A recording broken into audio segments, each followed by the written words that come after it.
Assalamualaikum warahmatullahi wabarakatuh. Bismillahirrahmanirrahim. Innal hamdalillah nahmaduhu wa nasta'inuhu wa nastaghfiruh wa na'udzu billahi min shururi anfusina wa min sayyiati a'malina. May yahdihillahu fala mudhillalah wa may yudlilhu fala hadiyalah.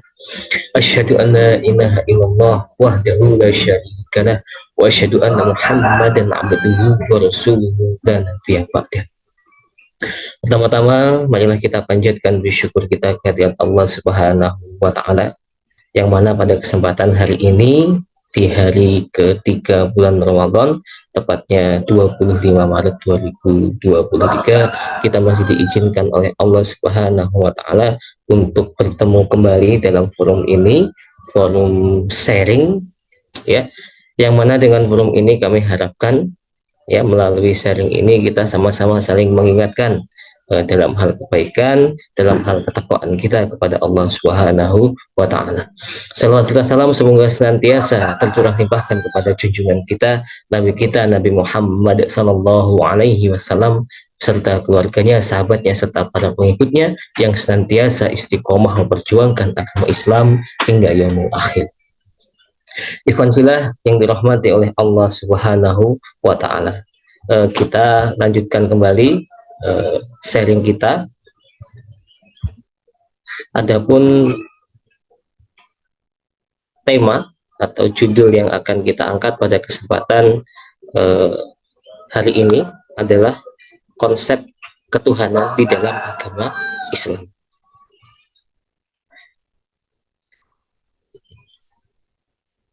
Ikhwan fillah yang dirahmati oleh Allah Subhanahu wa Ta'ala, yang pertama di sini kami akan menampilkan jumlah dari pemeluk agama yang ada di dunia berdasarkan survei, ya, di tahun 2020. Ada beberapa agama yang tercatat di sini. Yang pertama ada agama Kristen itu 2,3 miliar, kemudian Islam itu 1,9 miliar. Nah, kemudian di posisi ketiga, ini tidak disangka, ternyata di posisi ketiga itu ada ateis atau yang tidak beragama, itu sebanyak 1,19 miliar. Jumlah yang cukup besar, ya, bahwasanya masih banyak, ya, manusia saat ini yang kemudian mereka itu tidak memeluk agama, itu tidak memiliki Tuhan, tidak memeluk agama, tidak memiliki petunjuk di dalam kehidupan mereka. Kalau kita jumlahkan, ya, kita jumlahkan semua, kita bandingkan, lebih banyak yang mana? Ternyata antara yang beriman kepada Allah Subhanahu wa Ta'ala, yang beragama Islam, dengan mereka yang tidak beriman. Ternyata jika dibandingkan dengan yang Nasrani saja, jumlah kita masih kalah berdasarkan survei tahun 2020, apalagi dibandingkan dengan jumlah mereka seluruhnya yang tidak beriman. Ternyata jumlah umat Islam itu masih tidak lebih banyak daripada jumlah mereka yang tidak beriman. Ikhwan fillah yang dirahmati oleh Allah Subhanahu wa Ta'ala, ini menjadi pertanyaan mendasar kepada kita dan menjadi koreksi di dalam diri kita.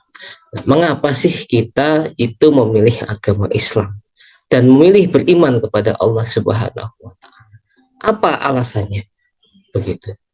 Mungkin ada orang yang menjawab, ya, kenapa saya beragama Islam itu, ya karena orang tua kita itu Islam. Karena orang tuanya Islam, kemudian anaknya juga ikut beragama Islam. Karena orang tua mengajarkan agama Islam, karena guru-gurunya dulu juga mengajarkan beragama Islam, kemudian kita ikut beragama Islam.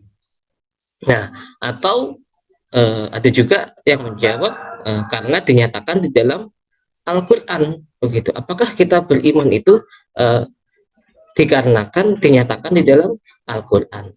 Nah, kalau seperti itu, ya, bagaimana dengan orang-orang yang memiliki orang tua kafir, yang memiliki orang tua yang tidak pernah memperkenalkan Islam, tidak pernah diajarkan oleh guru-guru yang beragama Islam, sehingga mereka tidak percaya Al-Quran.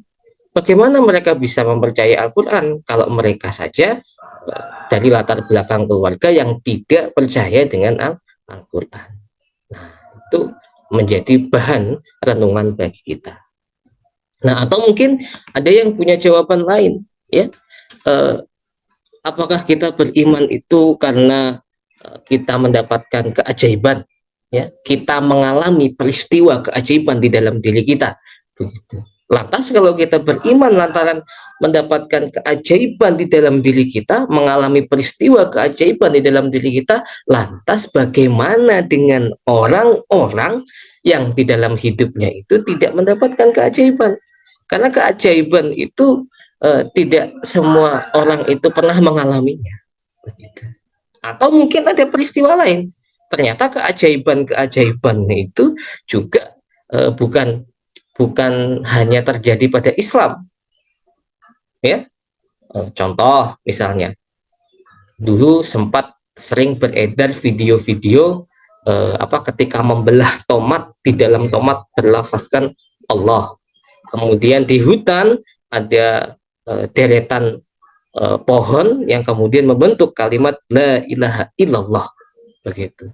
Itu merupakan contoh-contoh keajaiban. Apakah kita beriman kepada Allah, ya, beragama Islam itu lantaran keajaiban tersebut? Lantas bagaimana dengan aktivitas-aktivitas atau acara-acara di kegiatan Nasrani? Dulu itu sering ditampilkan, ya, di televisi itu acara-acara kegiatan Nasrani itu juga menampilkan keajaiban-keajaiban, begitu. Nah, jadi menampilkan keajaiban-keajaiban. Ada orang yang lumpuh, kemudian mereka tolong, mereka bantu, mereka tampakkan keajaibannya, dari yang lumpuh kemudian bisa berdiri.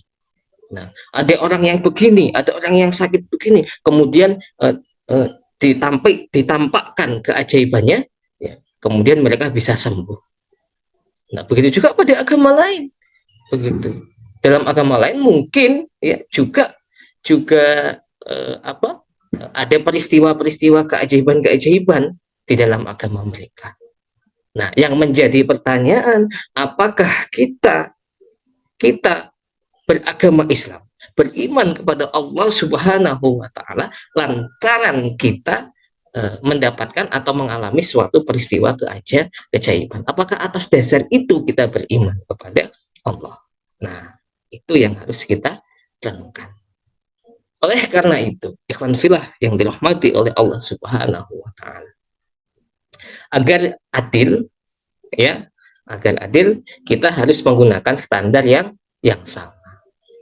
Itu. Untuk menemukan suatu kebenaran, kita gunakan standar yang sama. Apa itu standarnya? Yaitu adalah akal. Gitu. Oke. Kita mulai dengan istilah taklid. Nah, taklid itu apa? Taklid itu ikut, ya, mengikuti pendapat orang lain, ya. Taklid itu mengikuti pendapat orang lain tanpa berpikir. Dalam masyarakat syariah, ya, sebagian besar ulama, ya, seluruh ulama itu berpendapat bahwasanya hukumnya taklid dalam urusan syariah itu adalah boleh. Nah, akan tetapi ketika kita taklid dalam masalah akidah, para imam mazhab, ya, Imam Hanafi, Imam Maliki, Imam Syafi'i, dan Hambali sepakat kita diharamkan untuk taklid dalam masalah akidah. Oke, saya ulang supaya tidak terjadi kesalahpahaman. Taklid dalam masalah syariah itu hukumnya adalah boleh, sedangkan taklid dalam masalah akidah itu hukumnya adalah haram. Pendapat siapa?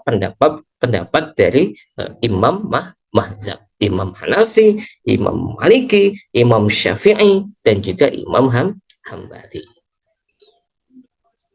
Orang yang bertaklid dalam masalah akidah bukan berarti dia tidak sah beragamanya, ya, sah-sah saja, gitu. Keislamannya itu sah, akan tetapi dia berdosa di sisi Allah Subhanahu wa Ta'ala.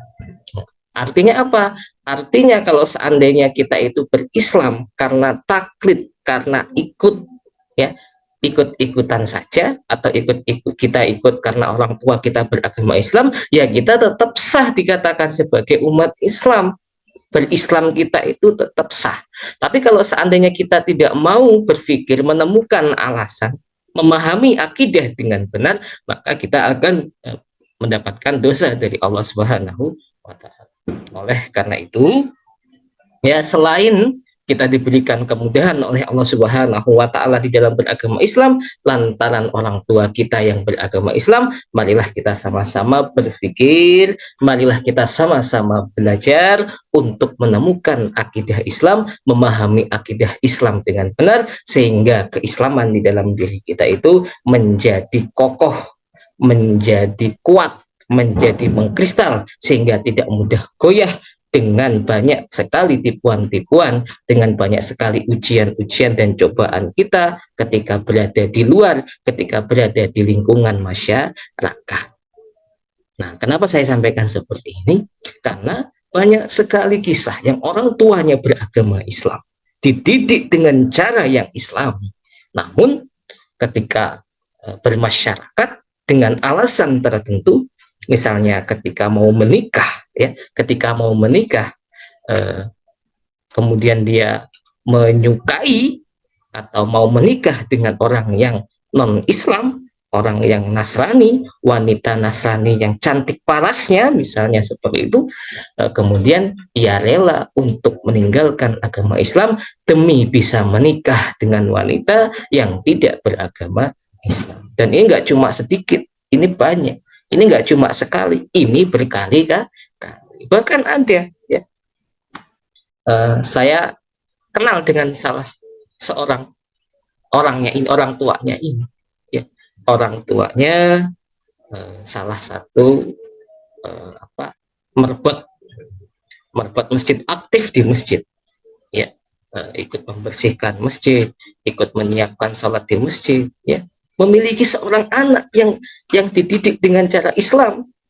Karena keislamannya itu tidak kokoh, karena akidahnya itu tidak kokoh, ketika dia menikah, dia mencari pasangan hidup itu dengan orang Nasrani, sehingga apa? Sehingga ia kemudian meninggalkan Islam, keluar dari Islam, kafir, dan ikut kepada agama calon istrinya tersebut, menjadi beragama Nasrani atau non-Islam.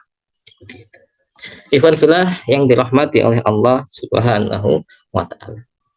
Mari, ya, kita berpikir, ya, dalam masalah akidah ini, ya, kita mulai dari apakah benar pencipta itu ada, atau jangan-jangan benar yang dikatakan oleh para ateis, ya. Orang-orang ateis itu tidak percaya bahwasanya Tuhan itu ada. Semuanya ini, alam semesta ini terjadi secara kebetulan dan hukum alam saja, ya. Semuanya ini, dunia ini, alam semesta ini terjadi karena ledakan besar atau Big Bang. Katanya seperti itu, katanya orang-orang ateis. Begitu. Manusia ini terjadi juga karena kebetulan, karena terjadinya evolusi dari monyet, kemudian berevolusi, terus berevolusi sampai kemudian berubah, ya, menjadi manusia. Nah, apakah benar yang seperti itu?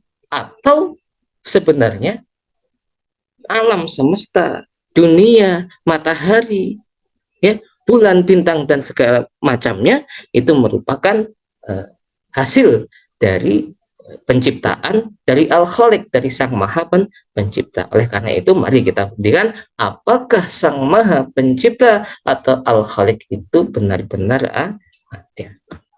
Nah, kita lihat, ya, di layar kita ini ada gambar katak, ya, ada gambar katak yang di sebelah kiri, ya, yang di sebelah kiri itu gambar patung katak yang membawa bunga.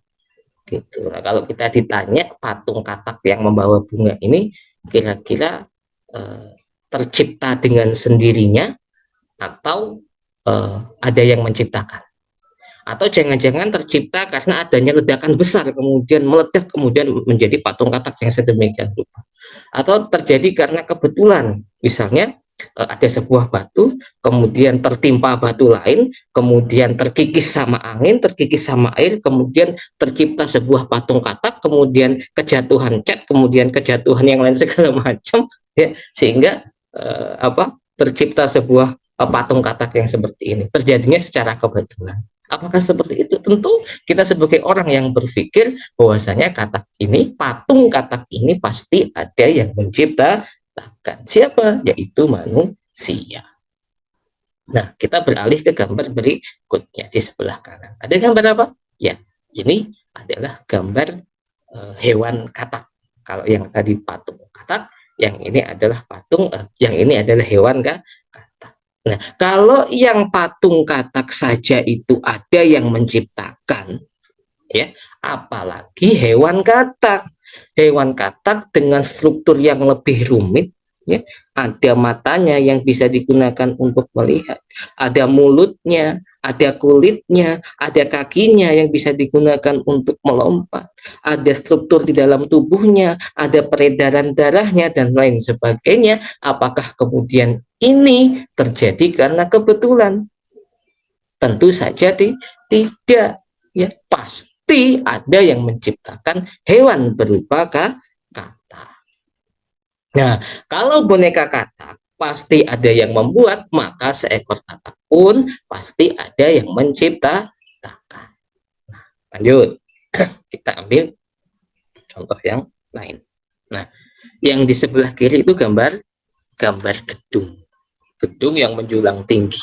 Ya, kalau di Pangkalan Bun itu kan gedung yang tinggi itu saat ini sedang dibuat, ya, oleh Lasid, ya, membuat gedung yang tinggi. Nah, ini ada contoh gambar, ya, bahwasanya ini ada contoh gambar gedung yang menjulang tinggi. Nah, kalau kita ditanya tentang gedung ini, apakah gedung ini kemudian terjadi karena kebetulan? Apakah gedung ini terjadi dengan sendirinya, tiba-tiba muncul cling sebuah gedung, atau tiba-tiba ada semen datang sendiri, ada material bata datang sendiri, ada batu datang sendiri, ada besi datang sendiri, kemudian tiba-tiba menyusun rangkaian sendiri, berevolusi, kemudian bergabung, kemudian menyatu, kemudian berubah menjadi sebuah gedung. Apakah prosesnya seperti itu? Tentu saja tidak. Pasti ada tukangnya, pasti ada arsiteknya, pasti ada yang membuatnya. Begitu juga kita beralih ke gambar berikutnya. Di sebelahnya ada gambar sebuah gunung yang besar, yang menjulang tinggi. Kira-kira gunung ini apakah terjadi karena sendirinya? Tentu saja tidak. Pasti ada yang menciptakan gunung, yaitu Al-Khaliq atau Sang Maha Pencipta. Kalau gedung tinggi pasti ada yang membuat, maka gunung-gunung yang kokoh dan menjulang tinggi pun pasti juga ada yang menciptakan. Ikhwan fillah yang dirahmati oleh Allah Subhanahu wa Ta'ala. Yang di sebelah kiri itu ada sebuah gambar globe, ya, ada sebuah gambar globe, tiluan dunia. Kalau kita ditanya globe siapa yang menciptakan, jelas yang menciptakan adalah manusia. Ada pabriknya yang membuat globe itu. Nah, kalau kita ditanya apakah dunia ini yang serumit ini, yang seindah ini, gitu, ada siang, ada malam, ada hujan, ada panas, ada musim salju dan segala macamnya, ada tumbuhan yang tumbuh, ya, ada makhluk hidup di dalamnya. Apakah itu kemudian terjadi karena kebetulan saja, terjadi dengan sendirinya, atau kemudian ada yang menciptakan? Nah, kalau globe yang sederhana seperti itu, tiruannya saja itu ada yang membuatnya, yaitu manusia, maka bumi yang kita tinggali ini pun juga pasti ada yang menciptakan, yaitu Al-Khaliq, Sang Maha Pencipta. Nah, ikhwan fillah yang dirahmati oleh Allah Subhanahu wa taala, ya orang-orang Arab Badui, ya, orang Badui itu kan orang dusun, orang desa di pedalaman, bahasanya begitu, di pedalaman Arab. Tentang adanya Sang Maha Pencipta itu mereka pernah mengatakan, begitu sering mengatakan, ya, tahi onta itu menunjukkan adanya onta. Jadi mereka sudah berpikir bahwasanya nggak mungkin kalau ada tahi onta tapi tidak ada ontanya. Yang benar itu adanya tahi onta itu menunjukkan bahwasanya adanya onta. Dan bekas tapak kaki itu menunjukkan bahwasanya pernah ada orang yang berjalan. Tidak mungkin ada bekas tapaknya kalau tidak ada orangnya. Tidak mungkin ada sesuatu yang dihasilkannya tahi onta, bekas tapak kaki, kalau kemudian tidak ada ontanya, juga tidak ada orang yang kemudian pernah melintasi wilayah tersebut. Nah, kemudian bukankah gugusan bintang yang ada di langit dan ombak yang bergelombang di laut menunjukkan adanya Sang Maha Pencipta yang maha tinggi dan maha kuasa. Nah, kita bisa terapkan di dalam berpikir kita terhadap alam semesta ini. Adanya alam semesta manusia beserta isinya, ya, adanya bintang di langit, adanya bulan di langit, adanya laut, adanya ikan, adanya tumbuhan, adanya seluruh makhluk hidup ini, ya, itu merupakan tanda-tanda bahwasanya ada yang menciptakan, yaitu Al-Khaliq, Sang Maha Pencipta dan Sang Maha Kuasa. Ikhwan fillah yang dirahmati oleh Allah Subhanahu wa taala. Nah, kalau orang-orang ateisme yang tadi berada di urutan ketiga, ya, berada di urutan ketiga pemeluknya di seluruh dunia, itu berdasarkan survei tahun 2020, ya, bahwasanya mereka beranggapan bahwasanya tidak ada pencipta. Sang Maha Pencipta itu tidak ada. Manusia itu berasal dari evolusi monyet. Monyet yang berevolusi, lambat laun kemudian berubah menjadi manusia. Begitu juga alam semesta ini katanya berdasarkan Big Bang atau ledakan besar. Kemudian lambat laun berubah terjadi membentuk alam semesta beserta isinya, adanya bumi, kemudian beserta isinya dan seterusnya. Mereka tidak percaya akan adanya Sang Maha Pencipta. Nah, membantah teori evolusi. Yang pertama, ternyata tidak ada bukti penemuan fosil-fosil makhluk hidup manusia dan separuh kera. Jadi fosil-fosil yang mereka tampakkan itu, ya, coba nanti kita sama-sama searching di Google, ternyata itu adalah rekayasa. Gitu loh. Kalau kita mau cari tahu itu rekayasa, itu mereka buat-buat, begitu. Mereka gabung-gabungkan, begitu, untuk memuaskan mereka, begitu. Mereka buat-buat seperti itu. Nah, pada penggalian sebuah gua di Spanyol, ya, ditemukan fosil seorang anak yang hidup sekitar 800.000 tahun yang lalu. Jadi ada fosil anak yang ditemukan di dalam goa, ya. Diperkirakan fosilnya itu berusia 800.000 tahun yang lalu. Nah, wajah anak ini memiliki bentuk yang serupa dengan anak-anak masa kini. Jadi wajahnya tidak seperti kera. Ini sudah bukti, begitu, bahwasanya manusia dari zaman dulu dengan manusia zaman sekarang ini ya bentuknya sama. Jalannya ya pakai 2 kaki, tidak pakai 4 kaki kemudian berubah menjadi 2 kaki, begitu. Jadi bentuknya sama. Matanya ya cuma 2, nggak kemudian matanya awalnya 4, kemudian berevolusi matanya menjadi 2, kemudian nanti berevolusi matanya menjadi 1. Tentu tidak seperti itu. Dari dulu sampai sekarang bentuknya manusia itu ya sama seperti manusia pada saat ini. Nah, teori evolusi tidak pernah menjawab pertanyaan mengapa suatu saat kera itu berkaki 4 memutuskan untuk berjalan kaki dengan 2 kaki. Makhluk hidup akan menghabiskan energi 2 kali lebih banyak jika mencoba berjalan ya berbeda dari postur alamiahnya, begitu. Dan mereka tidak bisa menjawab ini. Kenapa yang awalnya itu berjalannya 4 kaki, kemudian kok kera-kera itu memutuskan untuk berjalan 2 kaki? Itu mereka nggak bisa menjawab. Atau seperti sekarang, kita berjalan menggunakan 2 kaki, gitu. Kalau kemudian kita memutuskan untuk berjalan 1 kaki, misalnya, apa nggak lebih capek? Begitu. Atau nggak usah 2 kaki, kita berjalan pakai 4 kaki, maksudnya tangannya digunakan untuk berjalan, yo capek punggungnya ini, yo capek, begitu. Jadi apa? Jadi teori-teori ini adalah teori-teori yang batin, teori-teori yang tidak benar. Tapi anehnya saat ini teori-teori seperti ini masih tetap diajarkan di dalam pendidikan-pendidikan di negeri kita. Karena tidak mempunyai akal, sementara manusia memiliki akal. Gitu. Jelas manusia itu kera itu dari dulu sampai sekarang kalau makan pisang ya langsung dimakan. Gitu. Kalau makan buah-buahannya langsung dimakan. Kalau manusia tidak. Pisang itu bisa langsung dimakan, bisa jadi pisang goreng, bisa jadi pisang keju, bisa jadi pisang coklat, bisa jadi pisang kipas, macam-macam. Gitu.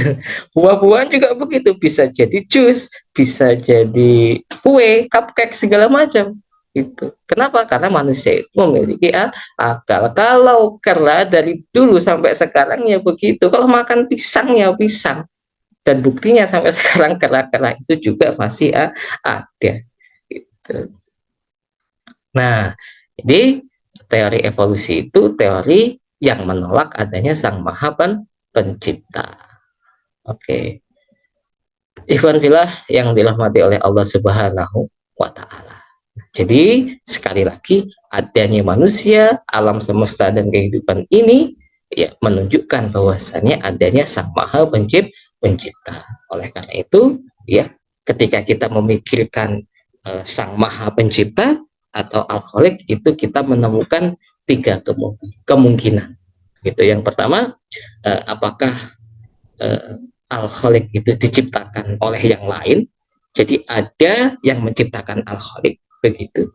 Kemungkinan yang kedua, apakah Al-Khaliq itu menciptakan dirinya sendiri? Kemudian kemungkinan yang ketiga, apakah Al-Khaliq itu wajibul wujud dan azali, tidak berawal, tidak berakhir, tidak mempunyai keterbatasan, dan tidak membutuhkan yang lain atau berdiri sendiri. Ikhwan fillah yang dirahmati oleh Allah Subhanahu wa Ta'ala. Yang pertama, diciptakan oleh yang lain. Nah, kemungkinan ini adalah kemungkinan yang batil, ya, tidak diterima oleh akal. Jika ia diciptakan oleh yang lain, maka ia adalah makhluk.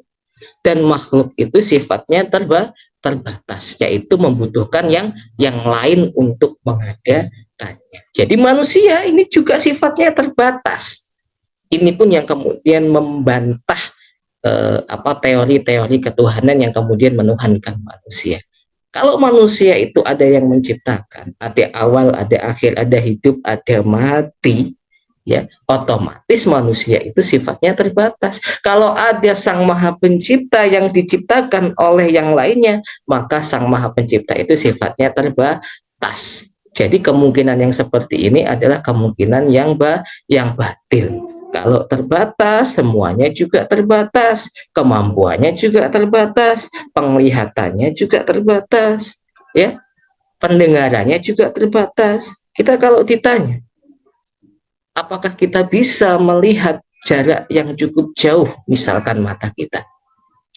Mungkin dalam jarak sekian meter kita bisa. Semakin jauh lagi kita tidak bisa melihatnya. Kenapa? Karena mata kita ini ada batas kemampuannya. Contoh lain, ketika kita diminta untuk melihat di belakang tembok ini ada apa, kita nggak tahu, nggak bisa melihatnya. Begitu. Kenapa? Karena mata kita ini terbatas, hanya menjangkau yang bisa kita lihat saja di depan sini saja. Di balik tembok kita tidak mampu untuk melihatnya. Pendengaran pun begitu. Dalam jarak-jarak tertentu kita mampu mendengarkannya. Dan seluruh tubuh, kemampuan dari makhluk itu sifatnya adalah terbatas. Oleh karena itu, Sang Maha Pencipta itu tidak mungkin diciptakan oleh yang lain. Yang kedua, apakah Al-Khaliq itu kemudian menciptakan dirinya sendiri? Nah, untuk kemungkinan yang kedua juga ternyata kemungkinan ini adalah kemungkinan yang batil. Nah, mengapa? Kalau dia menciptakan dirinya sendiri, berarti secara bersamaan dia itu menjadi Al-Khaliq dan menjadi makhluk. Secara bersamaan menjadi Al-Khaliq menjadi makhluk. Dia menjadi Sang Maha Pencipta, juga menjadi makhluk yang harus mengabdi kepada Tuhannya. Jelas ini adalah kemungkinan yang batil yang kemudian tidak masuk ke dalam akal. Nah, yang terakhir kemungkinannya adalah Sang Maha Pencipta itu wajib wujud dan bersifat azali, tidak berawal, tidak berakhir, tidak mempunyai keterbatasan, dan juga tidak membutuhkan yang lain. Itu kemungkinan yang paling benar, yang paling hak tentang adanya Sang Maha Pencipta, yaitu wajib wujud dan bersifat azali. Ikhwan fillah yang dirahmati oleh Allah Subhanahu wa Ta'ala. Nah, kemudian pertanyaannya, apakah Sang Maha Pencipta atau Al-Khaliq itu sama dengan makhluk? Ya, bentuknya, wujudnya, kemampuannya, apakah itu kemudian sama? Nah, zat pencipta itu tidak boleh sama dengan zat makhluk. Kalau zatnya sama, wujudnya sama, bentuknya sama, maka Sang Maha Pencipta itu memiliki keterbatasan. Begitu.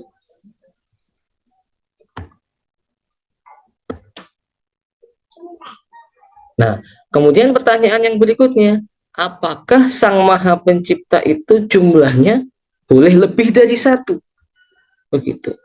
Atau pencipta itu jumlahnya harus satu? Nah, kita bisa analogikan seperti ini. Sebuah keluarga, sebuah organisasi, sebuah masyarakat, sebuah negara, ya. Kalau dipimpin oleh dua atau lebih pemimpin, ya, akan mengalami perselisihan dan perpecahan. Oleh karena itu organisasi itu ketuanya ya harus satu, yang lain itu harus sami'na wa ata'na, taat, saya mendengar dan saya taat. Tidak boleh dalam sebuah organisasi, dalam sebuah masyarakat, kepala desanya itu ada dua. Gitu. Dalam sebuah negara presidennya itu ada dua. Yang satunya mau memutuskan seperti ini, mengambil kebijakan seperti ini, kemudian yang satunya memutuskan untuk keputusan yang lain. Nah, ini nggak bisa jalan. Organisasi masyarakat negara tersebut tidak bisa berjalan dengan baik, bahkan akan memunculkan perselisihan dan perpecahan dan sebuah kehancuran. Nah, bagaimana jika di dunia ini ada Tuhan yang lebih dari satu? Tentu juga begitu. Tentu juga itu hal yang mustahil, ya, adanya alam semesta ini kemudian ada Sang Maha Pencipta yang lebih dari satu. Jadi itu hal yang kemudian tidak masuk akal. Oleh karena itu Sang Maha Pencipta itu jumlahnya harus satu. Nah, Sang Maha Pencipta juga ternyata Maha Pengatur. Kita diciptakan oleh Allah Subhanahu wa Ta'ala sebagai manusia itu dilengkapi dengan seluruh sistem aturannya. Begitu. Kita memiliki tubuh ini, ada sistem peredaran darah, ada sistem pencernaan, ada sistem pernafasan, sistem peredaran darah, sistem pencernaan, sistem pernafasan, itu semuanya yang ngatur adalah Allah. Kalau suatu saat pernafasan kita ini dihentikan oleh Allah, ya kita ya innalillahi, begitu. Ya, jadi selain Sang Maha Pencipta, juga memiliki sifat sang maha pengatur. Alam semesta ini diciptakan, adanya bumi, adanya dunia ini juga diciptakan begitu, ya. Juga dilengkapi dengan Al-Khaliq yang maha pengatur. Sang maha pencipta juga sang maha pengatur. Adanya dunia, kemudian adanya siang, adanya malam, itu juga yang mengatur adalah Allah Subhanahu wa Ta'ala. Dan Allah tidak pernah salah di dalam mengatur makhluknya, begitu. Jadi tidak pernah saatnya siang, saatnya pagi, ternyata salah jadi sore, begitu. Tidak pernah, begitu. Jadi sekali lagi, sang maha pencipta juga memiliki sifat sang maha pengatur. Nah, sebagai contoh di situ terbit dan tenggelamnya matahari, itu yang mengatur adalah Allah. Adanya siang, adanya malam, adanya siklus air, ya, adanya siklus air yang menguap, kemudian naik ke atas awan, kemudian sampai penuh, ya, di awan itu penuh, kemudian turun hujan kembali. Siklus air yang seperti itu juga yang mengatur adalah Allah Subhanahu wa Ta'ala. Nah, kemudian sistem sirkulasi darah di dalam tubuh kita ini juga yang mengatur adalah Allah Subhanahu wa Ta'ala, ya. Kemudian perasaan lapar, perasaan haus, kemudian kita lapar pasti mau mencari makanan, naluri kita ketika lapar mencari makan, mencari minum, ketika haus, itu juga semuanya diatur oleh Allah Subhanahu wa Ta'ala. Rasa sakit ketika kita terjatuh, ketika kita terluka, itu ada rasa sakit, itu juga semuanya yang mengatur adalah Allah. Semua menunjukkan adanya yang maha pencipta, sang maha pencipta, dan juga sang maha pengatur. Nah, kesimpulannya, pencipta itu wajib adanya, jumlahnya wajib hanya satu, zatnya harus berbeda dengan makhluknya, Tuhan untuk semua manusia, bukan golongan umat tertentu. Dan Tuhan dan Al-Khaliq itu tidak bergantung kepada siapapun, dan Al-Khaliq itu memiliki kekuasaan yang paling tinggi. Tidak boleh ada dua Tuhan sehingga ada dua yang maha pengaturnya, nauzubillah. Yang jelas Al-Khaliq itu memiliki kekuasaan yang paling tinggi. Jadi ada konsep Tuhan-Tuhan yang banyak, itu ada dewa ini, dewa ini, dewa ini, itu jelas bertentangan dengan akal manusia. Dengan berpikir kita itu pasti sudah bertentangan. Gitu. Ikhwan fillah yang dirahmati oleh Allah Subhanahu wa Ta'ala. Nah, jadi dalam Al-Quran, ya, ini kita sering mendengar, ya, sering membacakannya, bahkan sering kita kita bacakan ketika sholat, ya, Qul huwallahu ahad, Allahus samad, lam yalid walam yulad walam yakul lahu kufuwan ahad. Artinya, dialah Allah yang Maha Esa. Esa itu satu. Allah adalah Tuhan yang bergantung kepadanya segala sesuatu. Jadi segala sesuatu itu bergantung kepada Allah. Begitu. Tidak ada yang lain. Nah, dia tidak beranak, tidak pula diperanakkan, dan tidak ada seorang pun yang setara dengan dia, dengan Allah. Nah, kemudian di Quran surat Al-Anbiya, sekiranya ada di langit dan di bumi Tuhan-Tuhan selain Allah, tentulah keduanya itu telah rusak binasa. Itu perintah berpikir dalam Al-Quran.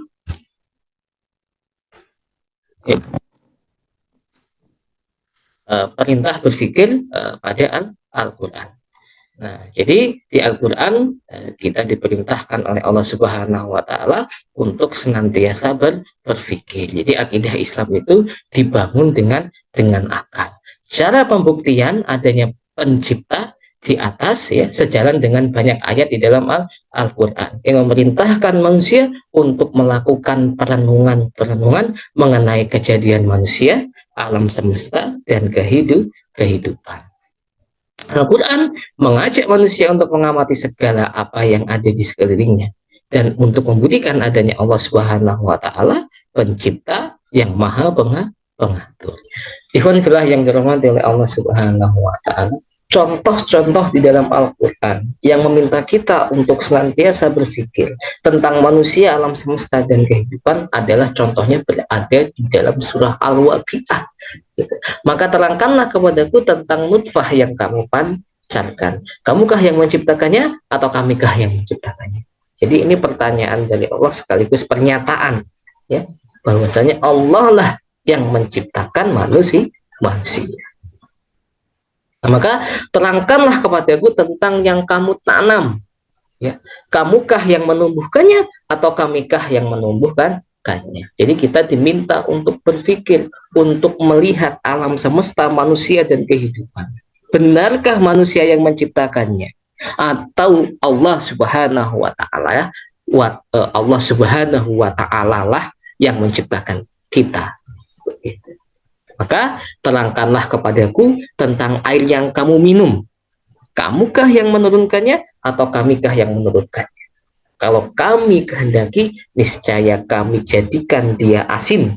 Maka mengapakah kamu tidak bersyukur? Ini contoh-contoh ayat-ayat di dalam Al-Quran yang meminta kita untuk senantiasa berpikir, untuk senantiasa menemukan, membuktikan adanya Sang Maha Pencipta, yakni Allah Subhanahu wa Ta'ala. Ikhwan fillah yang dirahmati oleh Allah Subhanahu wa Ta'ala.